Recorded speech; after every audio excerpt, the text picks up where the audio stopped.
दोस्तों नमस्कार।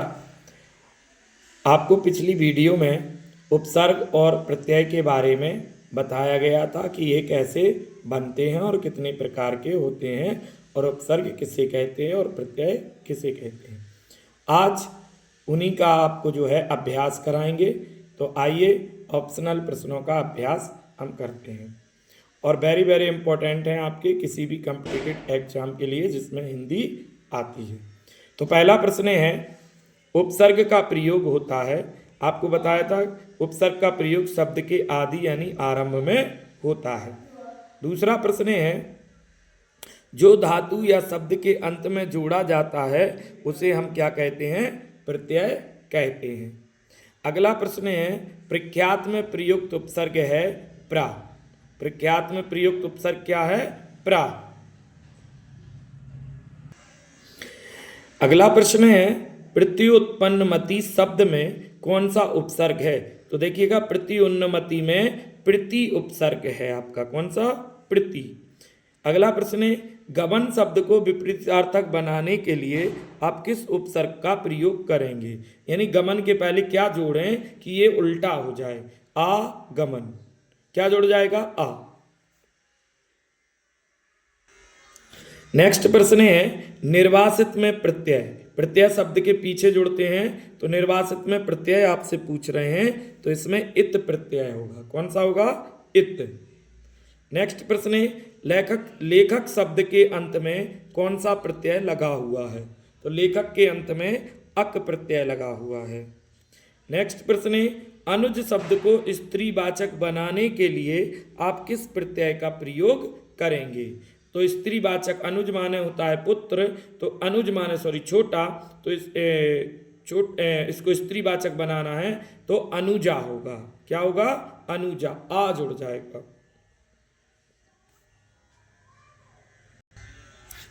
नेक्स्ट प्रश्न है, सुत शब्द को स्त्रीवाचक बनाने के लिए किस प्रत्यय का उपयोग करेंगे? यानी सुत के पीछे क्या जोड़ते हैं? प्रत्यय पीछे जोड़ते हैं। सुता। सुत माने पुत्र, सुता माने पुत्री। आ जुड़ जाएगा, बड़ा।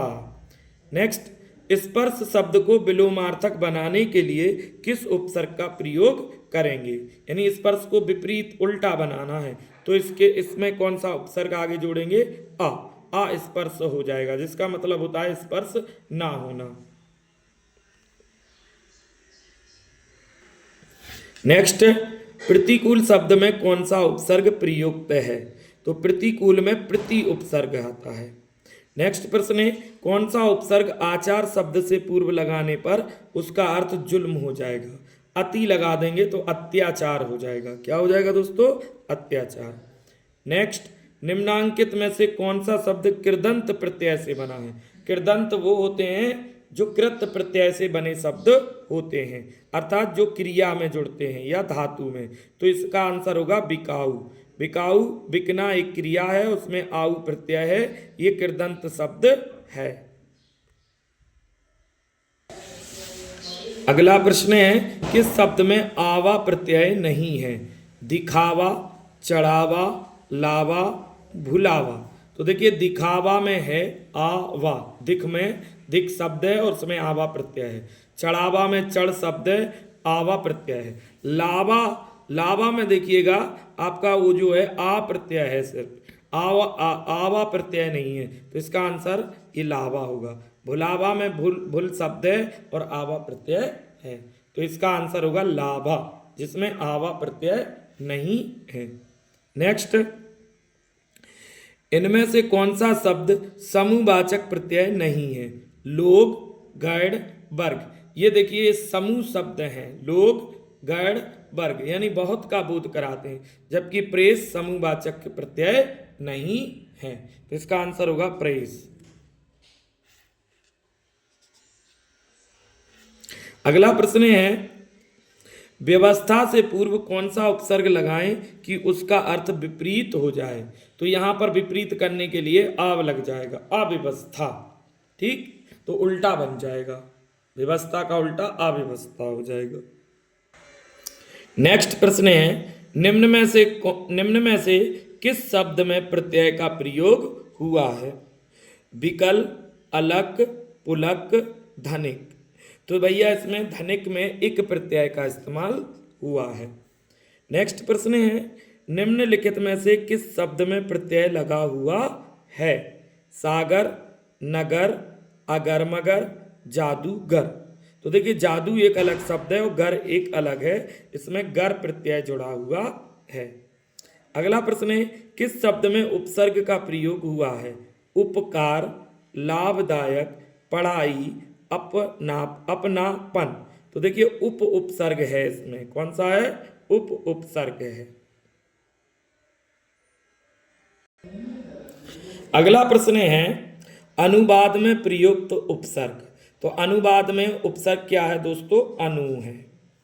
नेक्स्ट, निर्वाह में प्रयुक्त उपसर्ग। तो निर इसमें उपसर्ग होगा, निर्वाह में उपसर्ग आगे जोड़ते हैं। हिंदी में कृत प्रत्ययों की संख्या 42 है, 42 है कृत प्रत्यय।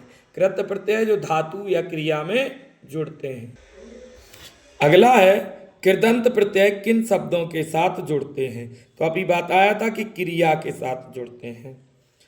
कृत प्रत्यय से बना शब्द कृदंत और कृत प्रत्यय क्रिया या धातु का मूल रूप में जुड़ता है। नेक्स्ट प्रश्न है, निम्नलिखित पद इक प्रत्यय लगाने से बने हैं, इनमें से कौन सा पद गलत है? इक प्रत्यय से दैविक, देव में देखिए इक लगा है, सामाजिक, समाज में इक लगा है, भौमिक, भौम में इक लगा है, पक्षिक में इक प्रत्यय नहीं है, क्योंकि पाक्षिक एक पूरा शब्द होता है। तो इसका आंसर पक्षिक होगा। अगला प्रश्न है, किस शब्द की रचना प्रत्यय से हुई है? अभियोग, व्यायाम, अपमान, इनमें से कोई नहीं। तो इनमें किसी में भी प्रत्यय शब्द नहीं है, तो इसलिए इसका आंसर होगा इनमें से कोई नहीं। नेक्स्ट प्रश्न है, बेइंसाफी में प्रयुक्त उपसर्ग क्या है? तो बेइंसाफी में बे उपसर्ग है। अगला प्रश्न है, निम्नलिखित में से उपसर्ग रहित शब्द यानी जिसमें उपसर्ग नहीं है? सुयोग, विदेश, अत्यधिक, सुरेश। तो देखिए सुयोग में यहाँ पे उपसर्ग है, विदेश में उपसर्ग है, अत्यधिक में उपसर्ग है, लेकिन सुरेश एक पूरा शब्द है, इसलिए इसका आंसर क्या होगा दोस्तों? सुरेश। अगला प्रश्न है, बहाव शब्द में प्रयुक्त प्रत्यय कौन सा है? बहाव में, तो बहाव में जो है आओ है, कौन सा है दोस्तों? आओ।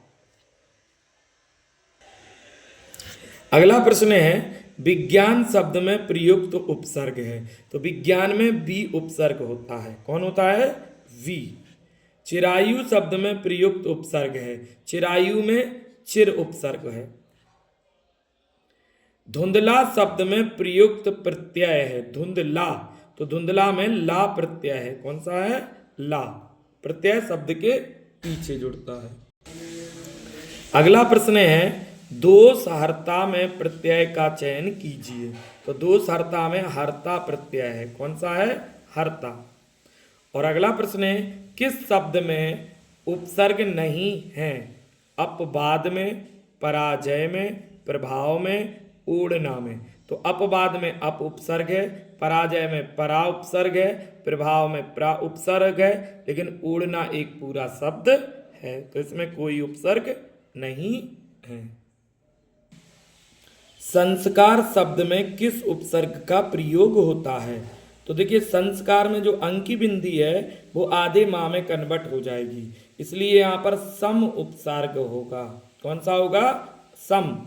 संस्कार का संधि विच्छेद करेंगे तो सम धन कार होगा, सम उपसर्ग।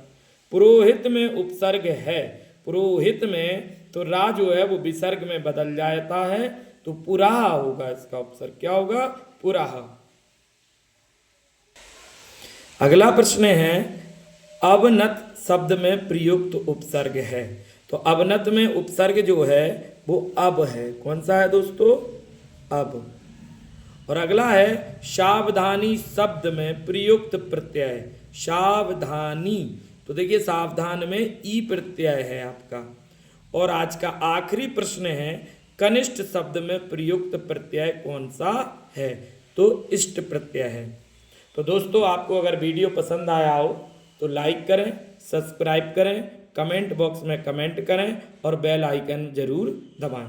अगर हमारी वीडियो आप फेसबुक पर देख रहे हैं तो हमारे पेज को फॉलो जरूर करें। इसी तरीके से आपकी तैयारी में हम पूरी जो है आपके साथ मेहनत करते रहेंगे। जय हिंद, जय भारत।